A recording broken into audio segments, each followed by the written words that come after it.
এরপরে আমাদের আসবে যে জুমার নামাজে আমরা স্পষ্ট কেরাত কেন পড়ি।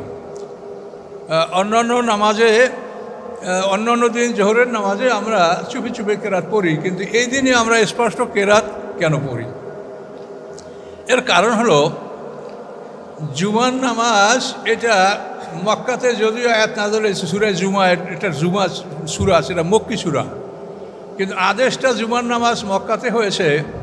কিন্তু আল্লাহ রসুল মক্কাতে জুমার নামাজ আদায় করার কোনো পরিবেশ তিনি পাননি। এই জন্য তিনি মদিনা হিজরত করার পরেই জুমার নামাজ প্রথম আদায় করেন। তো আল্লাহ রসুল 12ই রবিউল আউয়াল 13 হিজরি তিনি মদিনায় কোবা গ্রামে এসে উপস্থিত হন এবং সেখানে তাকে সানিয়াতুল বেদাইতে আল্লাহ রসুলকে অভ্যর্থনা জানানো হয়। এবং ওখানে কোবা গ্রামে আল্লাহ রসুল কয়েকদিন ছিলেন আমর ইবনে আওফের বাড়িতে অথবা কুলসুম বিনতে হাজামের বাড়িতে। তো ওখানে আল্লাহ রসুল সোম, মঙ্গল, বুধ, বৃহস্পতি, শুক্রবার দিন সকালে আল্লাহ রসুল ওখান থেকে ইয়াসরিব শহরের উদ্দেশ্যে রওনা করেন। ওখান থেকে ইয়াসরিব শহর 3 মাইল দূরত্বে। তো এই ইয়াসরিবের দিকে আল্লাহ রসুল রওনা করার পরে বনি সালেম, এই বনি সালেমার কাছে যখন তিনি উপনীত হলেন, এই বনি সালেমার ওখানেই জুমার নামাজের রক্ত হলো, জোহর রক্ত হলো। তখন আল্লাহ রসুল এখানে জুমার নামাজের জন্য প্রস্তুতি নিতে বললেন যে এখানে জুমার নামাজ হবে। তো এই মসজিদে বনি সালেমায় আল্লাহ রসুল প্রথম, এটা মসজিদ হয় নাই তখন, এখন সেখানে মসজিদে বনু সালেমা, মসজিদে কেবলাতাইন যেটা, ওই মসজিদ কিন্তু। তো ওই বনু সালেমায় আল্লাহ রসুল জুমার নামাজ প্রথম আদায় করেন। তাদের সংখ্যা 120-124 এরকম বলা হয়। মোটামুটি শতাধিক লোক সেখানে উপস্থিত ছিল, যাদেরকে নিয়ে আল্লাহ রসুল জীবনের সর্বপ্রথম জুমার নামাজ পড়েন। এবং ওইখানে আল্লাহ রসুল স্পষ্ট কেরাত পড়েন, জোহরের মতো চুপি চুপি কেরাত পড়েন, স্পষ্ট কেরাত পড়েছেন। তার কারণ যে কেরাত চুপি চুপি পড়ার জন্য যে নির্দেশ ছিল, এটার পিছনে কারণ আছে। যে তা হচ্ছে যে মক্কার মুশরিকরা এটা নিশ্চিত ছিল যে মুহাম্মদ সাল্লাল্লাহু আলাইহি সাল্লামের যে জয়যুক্ততা, তার যে অগ্রযাত্রা, এটার মূল কারণে হচ্ছে তার কোরআন। যে মুহাম্মদ সাল্লামকে হত্যা করার জন্য উন্মুক্ত তলোয়ার নিয়ে যায়, মুহাম্মদ সাল্লাম তাকে কোরআন শোনালে সে মুসলমান হয়ে যায়। তাহলে মুসলমানদের মানে মুহাম্মদ সাল্লাল্লাহু আলাইহি সাল্লামের মানে ইসলামের যে অগ্রগতি, অ্যাডভান্সমেন্ট, এটার পিছনে আল্লাহর কোরআন শুনলেই সে বিগড়ে যায়। এখন এর পিছনে ছোট্ট একটা ইতিহাস আপনাদেরকে তাফসীর থেকে বলি। আল্লাহ রসুলের বাড়ি কাবা ঘরের পূর্ব পাশে প্রথম আবু জাহেলের বাড়ি, তার পরের বাড়িটি আল্লাহ রসুলের বাড়ি। তো এখানে আল্লাহ রসুলের যে বাড়ি, এ বাড়িতে বিরাট বংশ, তারা আরবের শ্রেষ্ঠ বংশ, বহু লোকজন সেখানে। তো আবু সুফিয়ানও ওই বংশেরই ওইখানেই কোনো একটা গৃহে আবু সুফিয়ানেরও বাড়ি। তো আবু সুফিয়ানের শ্বশুর উতবা বিন রবিয়া এই আরবের সবচাইতে বড় নেতা। তো উতবা বিন রবিয়া জামাই বাড়ি বেড়াতে আসছে, আবু সুফিয়ান তার জামাই, আর আবু সুফিয়ানের জামাই আবার আমাদের রাসূল উম্মে হাবিবা, আবু সুফিয়ানের কন্যাকে আল্লাহ রসুল বিয়া করেছেন। এই আবু সুফিয়ানের শ্বশুর ও বাড়িতে আসার পরে সবাই বলে যে আপনি আমাদের মুরব্বী সম্ভ্রান্ত আত্মীয় বটে, তো আপনি আমাদের বংশের একটা ছেলে এই নতুন একটা ধর্ম প্রচার করে এবং তার জন্য আমরা অনেক ক্ষতির সম্মুখীন হচ্ছি, আমরা তাকে কোনোভাবে বিরত করতে পারছি না, আপনি তাকে কিছু বুঝেই বলবেন কি না। তখন বললেন যে ঠিক আছে, আমি যখন আসছি তোমাদের বাড়িতে বলবো। কোথায় সে? উনি এখন কাবা ঘরে আছেন। তো উতবা বিন রবিয়া কাবা ঘরে আসলো। আসার পরে এখন আল্লাহ রসুল তার আত্মীয়, জামাইয়ের জামাই, এবং এমনিও অন্য দিক থেকে কোরাইশ বংশের লোকরা তো সব তাদের আত্মীয় স্বজন চড়ানো বড় বংশ। তো উতবা বিন রবিয়া বলে যে তুমি কি চাচ্ছ সেটা আমাকে বলো। মানুষের জীবনে যেগুলি সমস্যা, তুমি 40 বছর বয়সে 25 বছর বয়স্ক এক নারীকে বিয়ে করেছো, এজন্য তোমার দাম্পত্য জীবনে অশান্তি থাকতে পারে। যদি এটা হয় তাহলে বলো, আমরা আরবের সবচাইতে সুন্দরী কুমারী মেয়ে তোমার গৃহে পৌঁছিয়ে দেব, এতে যাবতীয় খরচ সেটা আমাদেরই হবে, তোমার কিছু খরচ হবে না। এই সমস্যা কিনা তুমি বলো। দ্বিতীয়, তুমি যদি এই ধরনের নূতন কথা যা তোমার বাপদাদারা বলে নাই সেই কথা তুমি যদি এজন্য বলো যে তুমি ধন সম্পদ আহরণ করবে, আমরা সবাই তোমাকে এত সম্পদ দিব যে আরবের মধ্যে তুমি সর্বশ্রেষ্ঠ ধনী হবে। 3 নম্বর কথা, তুমি যদি নেতৃত্বের জন্য এটা করো তা আমরা সবাই তোমার নেতৃত্ব মানতে রাজি, তুমি আমাদের নেতা হবে, আমাদের কোনো আপত্তি নাই। 4 নম্বর, যদি তোমাকে কোনো জিন ভূতে আসর করে থাকে যার জন্য তোমার মস্তিষ্ক বিকৃত হয়েছে, এই জন্য তুমি নূতন কথা বলো যা আমরা আগে শুনি নাই, তাহলে আমরা তোমাকে অভিজ্ঞ ডাক্তার দ্বারা চিকিৎসা করায় দেব। এবং তারা একজন চিকিৎসক এনেও ছিলেন আল্লাহ রসুলকে চিকিৎসা করার জন্য। সেই চিকিৎসকের নাম হচ্ছে জেমাদ আজদি। আজদ হলো ইয়ামানে আবু হুরায়রা রাদিয়াল্লাহু তাআলার যে সম্প্রদায়, উনি কি আবু হুরায়রা কিন্তু আজদ সম্প্রদায়ের লোক। এই জেমাদ আজদি একে উনি ডাক্তার, পাগল শিশু, ওকে নিয়ে আসা হলো মক্কায়। আসার পরে তাকে দেখিয়ে দেওয়া হলো যে আমাদের এই রোগী। তো মোহাম্মদ সাল্লাল্লাহু আলাইহি ওয়াসাল্লাম কাছে বসলেন আর বললেন যে আমি পাগল চিকিৎসক, তো আপনি নাকি পাগল, তো আমি আপনাকে চিকিৎসা করার জন্য আসছি। তো আল্লাহ রসুল বলেন কোনো সমস্যা নাই, আপনার সাথে আমার আগে কথা বিনিময় হোক, তারপর আপনি আমাকে চিকিৎসা করবেন। তো এখন জেমাদ বলেন, তখন আল্লাহ রসুল খুতবা, যেটা নিয়মিত আল্লাহ রসুলের জীবনের খুতবা, নাহমাদু ওয়া নাস্তাঈনু ওয়া নাস্তাগফিরু ওয়া নু'মিনু বিহি ওয়া নাতাওয়াক্কাল, এই খুতবাটা আল্লাহ রসুল পড়লেন।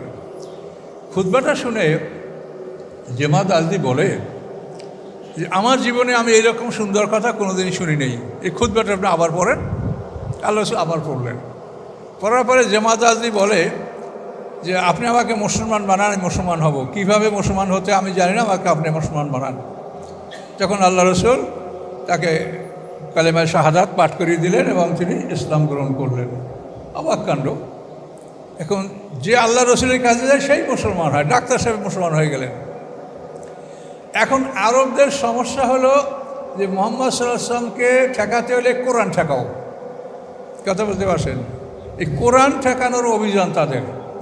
এই জন্যই তারা স্পষ্ট কেরাত মুসলমানরা দিনে পড়বে এটা এরকম কোনো সুযোগ ছিল না। তাদের কোরআনেই বলা আছে যখন তারা কোরআনের আওয়াজ শুনতে পাইত তখন মুকাম তাসদিয়া, অর্থাৎ মুখে আঙ্গুল দিয়া লুল্লুরি শীষ দিত এবং তালি বাজাত যাতে কোরআনের ধ্বনি তাদের কর্ণকুহরে পুষতে না পারে।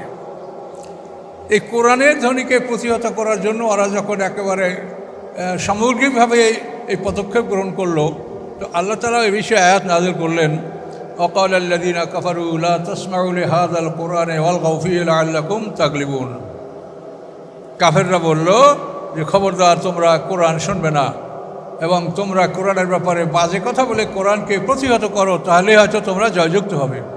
তো এই যে কোরআনের বুদ্ধে ওদের শোরগোল, এই জন্য আল্লাহ তাআলা তার রাসূলকে জানিয়ে দিলেন যে দিনের বেলার নামাজে স্পষ্ট কেরাত পড়া যাবে না। এবং এই দিনের বেলার নামাজ জহুর আসর, ফজরের সময়রা ঘুম থেকে ওঠে না আর মাগরিবের আগে বাড়ির গেট বন্ধ করে।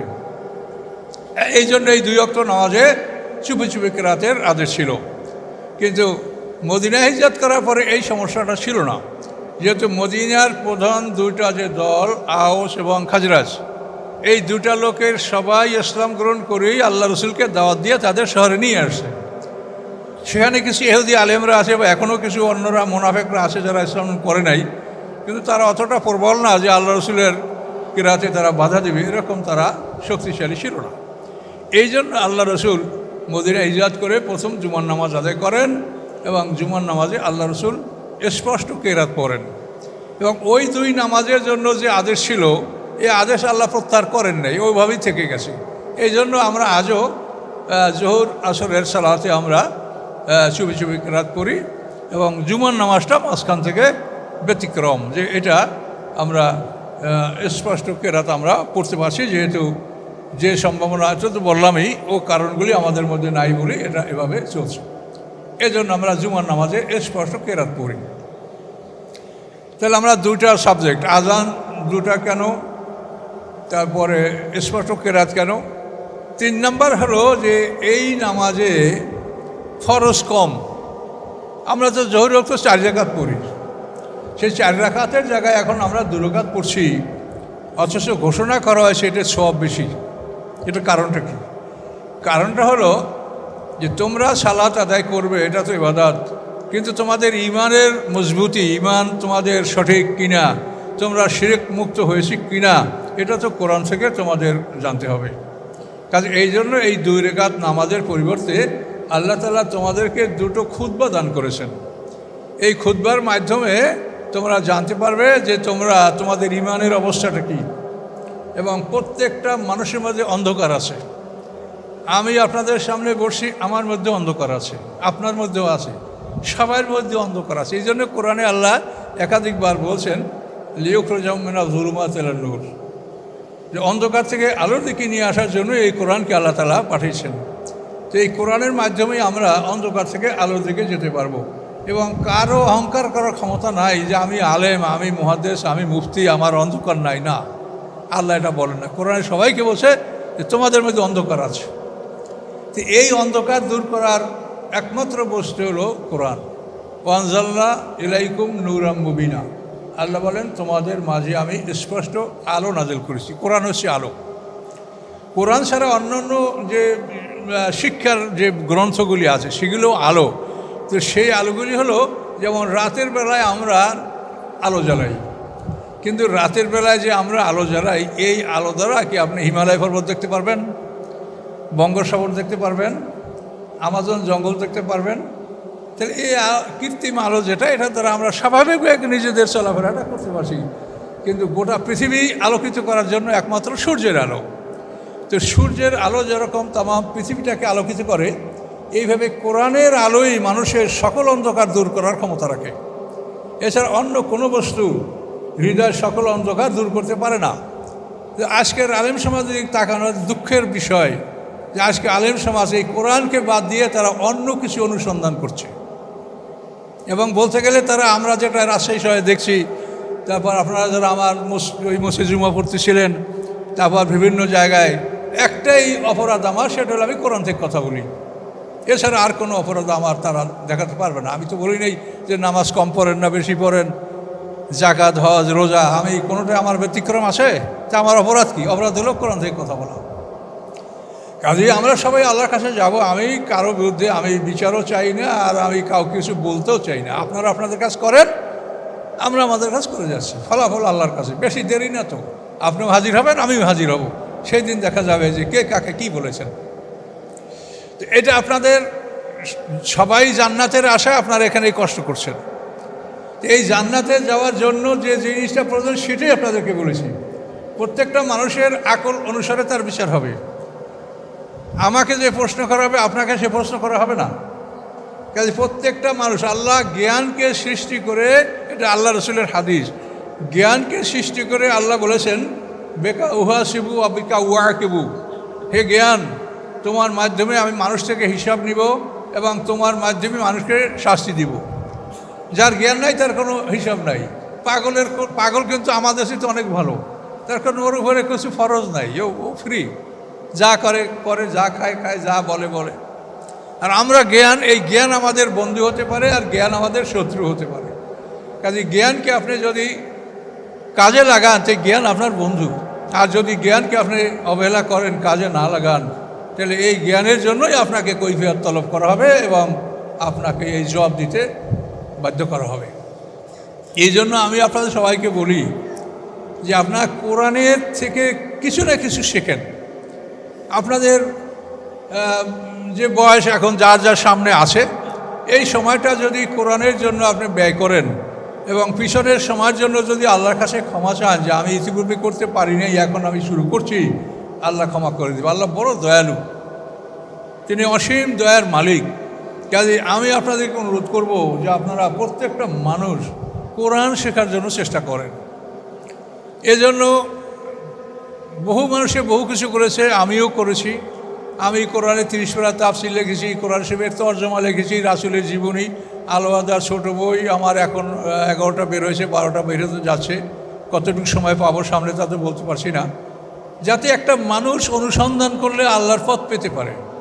এবং সম্পূর্ণ কোরআন, আমার যে কোনো একটা বই দেখবেন সেটা মিনি কোরআন লিখিনি। তো আপনাদেরকে অনুরোধ যে আমার বই হোক, অন্য কারো হোক, বিভিন্ন তাফসীর কারকদের বই হোক, যেটা আপনার কাছে অ্যাভেলেবল আপনি পড়েন। পড়লেই দেখবেন যে আপনার অবস্থাটা আপনি বুঝতে পারবেন। এই যে সময়ের কত মূল্য আপনারা বুঝেন কিন্তু মূল্যায়ন করছেন না। আপনি বলেন ইলন মাস্কের যে সম্পদ আছে তার কাছে যখন আজরাইল এসে হাজির হবে, ইলন মাস্ক তার সমস্ত সম্পদ দিয়ে 1 সেকেন্ড সময় বাড়াতে পারবেন? এই সময়ের কত মূল্য আপনি কি বুঝেছেন? পৃথিবীতে সবচাইতে মূল্যবান সম্পদ হচ্ছে আপনার সময়। এই সময়টাকে আমরা কীভাবে কাটাবো, এই জন্য কিন্তু আমরা পৃথিবীতে অনেক কিছু করেছি সময় কাটাবানোর জন্য। আর ওই সময় আপনি সময়ের জন্য কেঁদে বেড়াবেন যে আমার সময়টাকে আমি কেন কাজে লাগালাম না। কাজে আমি অনুরোধ করব যে আপনারা আপনাদের সময়টা কাজে লাগান। আল্লাহ কোরআন পড়তে লাগলেই আপনার ভালো লাগবে, কিন্তু ওই পড়তে শুরু করতে পারবেন না, শয়তান আপনাকে সেই বাধা দিবে। কিন্তু শুরু করলে কিন্তু আপনি আর ছাড়বেন না, আপনার কাছেই ভালো লাগবে। এইটা আমি আপনাদের কাছে অনুরোধ রাখলাম। আমি হয়তো এই জুমার জন্য স্যারে বলছে এই জন্য আসলাম, আমি তো আর নিয়মিত এখানে আসবো না, হয়তো আল্লাহ ভালো জানেন। আপনারা আপনাদের জীবনের সময়টা যার সামনে যেটুকু আছে এই সময়টা কোরআনের পিছনে ব্যয় করেন। প্রথমে 30 পারা নেন, তার থেকে আপনি ছোট ছোট সূরাগুলির অর্থ শেখেন। আপনি বুঝতে পারবেন যে আমরা কি বলছি। কোরআন পড়লেই আপনি বুঝতে পারবেন যে আমরা মৌলবি সাহেবরা কী করছি। এটা কোরআন না পড়া পর্যন্ত তো আপনারা হুজুরে বলছে অমুকে কোরআন হাদিস মানে না, হুজুরে বলছে, ইমাম সাহেব বলছে অমুকে হাদিস মানে না, এই তো হয়ে গেল আপনাদের। না, এটা না, আপনি নিজে পড়েন, তখন দেখবেন যে কে কী মানে আর কে কী মানে না। এটা আপনার কাছে অনুরোধ, শোনা কথায় কান দিবেন না।